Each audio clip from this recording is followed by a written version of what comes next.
नमस्कार, जनसत्य न्यूज में आपका स्वागत है। मैं हूं आपके साथ अभितोष सिंह। बिहार की सियासत में उथल पुथल है, लेकिन बिहार की सियासी जो समीकरण है वो कहीं ना कहीं राजधानी दिल्ली से बनता और बिगड़ता नजर आ रहा है। ऐसे ही कुछ एक सियासी समीकरण को साधने की कोशिश हुई जब मंगलवार सुबह सुबह निलंबित सांसदों को चाय लेकर पहुंच गए उपसभापति हरिवंश। उसके बाद प्रधानमंत्री नरेंद्र मोदी ने उनकी तारीफ में कसीदे कर दिए। तो इस पूरे सियासी घटनाक्रम में किस तरह से एंट्री हुई है चाय की, हमारी इस रिपोर्ट में देखिए। बिहार विधानसभा चुनाव से पहले सभी पार्टियां बिहार की जनता को लुभाने की जुगत में लगी हुई हैं।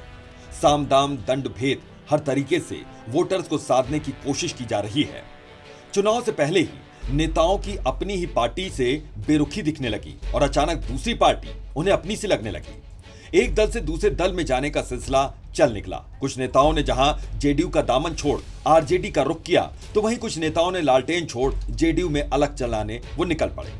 इसके अलावा अखिलेश यादव की समाजवादी पार्टी की एंट्री भी बिहार विधानसभा चुनाव में हो चुकी है। समाजवादी पार्टी ने सोमवार को ट्वीट करते हुए यह ऐलान किया कि इस बार होने वाले विधानसभा चुनावों में पार्टी आरजेडी को समर्थन देगी। समर्थन और गठबंधन के इस दौर के बीच अब बिहार चुनाव में एक बार फिर से एंट्री हुई है चाय की। जी हां, दिल्ली में संसद से लेकर सड़क तक कृषि बिल को लेकर घमासान जारी है। मोदी सरकार ने पहले लोकसभा में बिल को पास करवाया, इसके बाद तमाम विरोधों और हंगामों के बीच राज्यसभा में भी मोदी सरकार ने बिल को पास करा लिया। सदन की कार्यवाही के बीच विपक्ष ने संसद में जोरदार हंगामा किया। यह मामला इतना बढ़ा कि पहले तो सांसदों ने माइक तोड़े, लेकिन इतने पर भी वो नहीं रुके। उन्होंने रूल बुक भी फाड़ दी और उपसभापति हरिवंश के साथ बदसलूकी भी हुई। नतीजा यह हुआ कि संजय सिंह और डेरेक ओब्रायन समेत 8 सांसदों पर कार्रवाई की गई और उन्हें राज्यसभा से निलंबित कर दिया गया। इस फैसले के बाद निलंबित 8 सांसद सोमवार धरने पर बैठ गए। विपक्ष सरकार की ओर से लाए गए कृषि बिल को पास करवाने को गलत ठहराकर लोकतंत्र की दुहाई दे रहा है। तो वहीं एनडीए ने राज्यसभा में सांसदों के किए गए हंगामे और उपसभापति हरिवंश से की गई बदसलूकी को बिहार से जोड़कर विपक्ष पर ही निशाना साध दिया।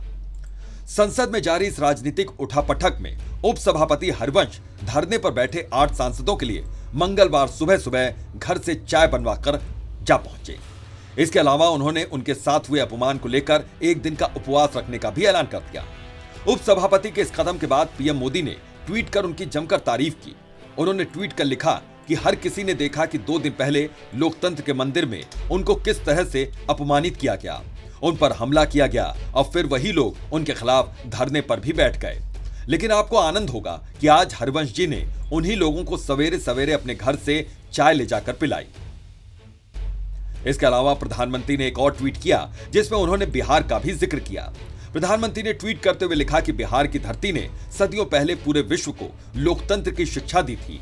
आज उसी बिहार की धरती से प्रजातंत्र के प्रतिनिधि बने श्री हरिवंश जी ने जो किया वो प्रत्येक लोकतंत्र प्रेमी को प्रेरित और आनंदित करने वाला है।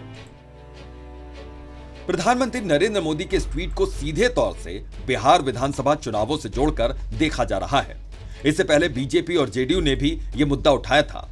दोनों पार्टियां इसे बिहार से जोड़ते हुए कड़ी प्रतिक्रिया दे रही हैं और कहा कि विपक्ष ने बिहार के बेटे का अपमान किया है, जिसका जवाब विपक्ष को बिहार विधानसभा चुनाव में देना होगा।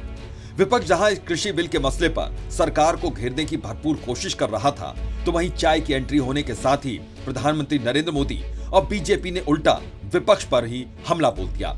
ऐसे में यहां से यह देखना काफी दिलचस्प हो गया कि बिहार विधानसभा चुनावों में चाय की एंट्री के बाद अब कितना इसका असर देखने को मिलेगा। Bureau report, Jansatya news. फिलहाल के लिए हमारी इस रिपोर्ट में बस इतना ही। देखते रहिए जनसत्य न्यूज। इसे लाइक कीजिए, शेयर कीजिए और सब्सक्राइब कीजिए।